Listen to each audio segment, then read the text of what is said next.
പ്രിയപ്പെട്ടവരെ, good morning ആയി. Good night അല്ല, ഉറങ്ങാൻ കിടന്നതാണ്. പക്ഷെ ഉറക്കം വന്നില്ല 1.5 വയസ്സുകാരൻ്റെ കുഞ്ഞിൻ്റെ മുഖം കണ്ടിട്ട്.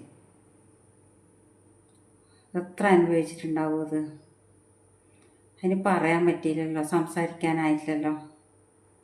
സങ്കടം സഹിക്കാൻ പറ്റിയില്ല എനിക്ക്. അതുകൊണ്ട് എണീച്ചിട്ട് എനിക്ക് എന്തോ, പിന്നെ ആരെന്ത് പറഞ്ഞാലും എനിക്ക് സാരമില്ല.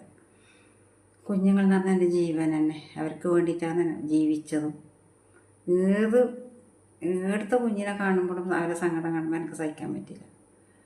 ആ കുഞ്ഞ് 2 കൈക്ക് പ്ലാസ്റ്റർ ഇട്ടിട്ട് ഇരുന്നത്, അതിന് പറയാനറിയില്ലല്ലോ. ഇതെന്നാ വീണിട്ട് ഒടിഞ്ഞതെന്ന് പറയുമ്പോഴും അതല്ല, അങ്ങനെയല്ല, എന്നാ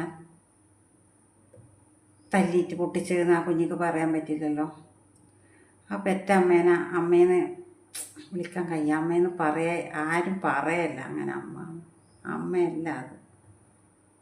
1.5 വയസ്സ്. അതിൻ്റെ മുഖം നോക്കുമ്പോൾ എനിക്ക് സഹിക്കാൻ പറ്റില്ല. ആ കുഞ്ഞ് എത്ര വേദന അനുഭവിച്ചിട്ടുണ്ടാവും. തല്ലിക്കൊന്നു എന്ന് പറഞ്ഞാൽ ഇവളിൽ എന്തിനു സ്വന്തം കുഞ്ഞിനെ നോക്കാൻ കഴിയാതെ എൻ്റെ അടുത്ത് പോകുന്നു. കുഞ്ഞിയല്ലേ അവൾക്ക് വലുത്. കുറച്ച് പ്രായമായിട്ടാകുമ്പോൾ സാല നാവ് പറയാൻ പറ്റില്ലല്ലോ. അത് എത്ര അനുഭവിച്ചിട്ടുണ്ടാവും. സഹിക്കാൻ പറ്റുന്നില്ല. എന്നിട്ട് എണീച്ചിട്ട് വന്നിട്ട് എഴുതാൻ പറ്റുന്നില്ല. പറയാൻ പറ്റും, എഴുതാൻ പേന ചലിപ്പിക്കാൻ പറ്റുന്നില്ല എനിക്ക്.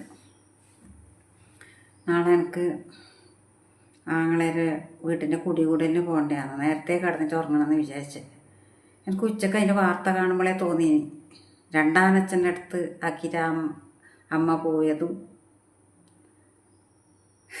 വരുമ്പോഴേക്ക് തൊണ്ടയിൽ കുടുങ്ങിയിട്ട് മരിച്ചു. സാധാരണ അങ്ങനെ ആരുണ്ട്. പക്ഷെ 2ാം അച്ഛൻ പറയുമ്പോഴേ എനിക്ക് തോന്നി. 2ാം അച്ഛൻ എന്ന് പറയുമ്പോൾ എല്ലാ അച്ഛനും അല്ല, എല്ലാവരും അല്ല ഉദ്ദേശിക്കുന്നത്. 1.5 വയസ്സിലെ ആ കുഞ്ഞ്, അതിന് പറയാൻ പറ്റില്ലല്ലോ. അതാണ് എനിക്ക്. അതിന് എന്ത് ചെയ്യുമ്പോഴും ഒരു 1.5 മാസം അത് അനുഭവിച്ചില്ലേ. പറയാൻ പറ്റില്ലല്ലോ ആ കുഞ്ഞിക്ക്. സംസാരിക്കാനായില്ലല്ലോ. ഓളെന്ത് ചെയ്യണം എനിക്കൊന്നും പറയാൻ പറ്റുന്നില്ല. അത് കുഞ്ഞിൻ്റെ അച്ഛനല്ലല്ലോ അത്. അപ്പോൾ ഓനെ ഞാൻ പറയുന്നില്ല. ആ ഒരുമ്പൊട്ടവൾ എന്ത് ചെയ്യണമെന്ന്. ഞാൻ ഇങ്ങനത്തെ വീഡിയോ ചെയ്യലില്ല. പക്ഷെ എനിക്ക് ആ കുഞ്ഞിത് വിചാരിച്ച് എനിക്ക് സഹിക്കാൻ പറ്റാന്നിട്ട് ഞാൻ എണീച്ചിട്ട് വന്നത്.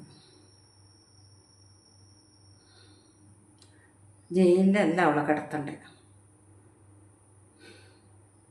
എൻ്റെ കയ്യിലാ മറ്റേ ഓളെ കിട്ടിയാൽ കുഞ്ഞിനെ ഉപദ്രവിക്കുന്ന പിന്നെ എനിക്ക് ഇത് പറയണമെന്ന് എനിക്കറിയില്ല.